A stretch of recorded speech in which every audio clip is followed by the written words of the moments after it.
విడుదలకు ముందు నుంచి ఇంకా చెప్పాలంటే చిత్రీకరణ దశ నుంచి తీవ్రమైన వివాదాల్లో ఈ చిత్రం ఇరుక్కుంది.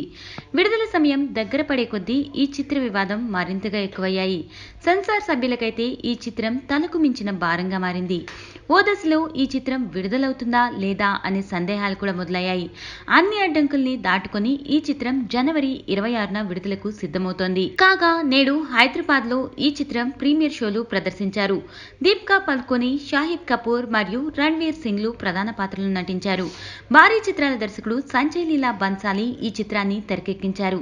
వివాదాల పద్మావతి ఎలా ఉందో ఇప్పుడు చూద్దాం. మహారాణి పద్మావతి మరియు సుల్తాన్ అలావుద్దీన్ ఖలీజాల కథ ఇది.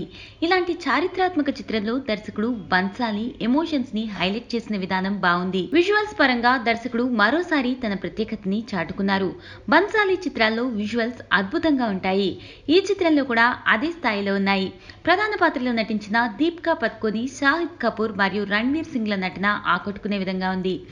ముఖ్యంగా అలావుద్దీన్ ఖిల్జీ పాత్రలో రణ్వీర్ సింగ్ జీవించాడు. అతడి నటన సినిమాకి ప్లస్ హైలైట్. ఈ చిత్రం కోసం నిర్మించిన సెట్స్ అద్భుతంగా ఉన్నాయి. ఈ చిత్రంలో సెట్స్ వర్క్ చాలా బాగుంది. పద్మావత్ అనే చిత్రం పూర్తిగా ఉత్తరాది ప్రజల ఎమోషన్స్ తో ముడిపడిన చిత్రం కాబట్టి బాలీవుడ్ ప్రేక్షకులకు ఈ చిత్రం బాగా నచ్చుతుంది. ఇక మన తెలుగు ఆడియన్స్ ని ఈ చిత్రం పూర్తి స్థాయిలో మెప్పించే అవకాశాలు లేవు. దర్శకుడు నటన ఎమోషన్స్ ని హైలైట్ చేశాడు. కానీ యుద్ధ సన్నివేశాల విషయంలో అంతగా శ్రద్ధ పెట్టినట్లేదు. ఇలాంటి తరహా చిత్రాలను మాస్ ఆడియన్స్ యుద్ధ సన్నివేశాలని ఆస్వాదించడానికి వెళ్తారు. ఈ నేపథ్యంలో బాహుబలితో పోల్చుకుంటే మాత్రం నిరాశ తప్పదు.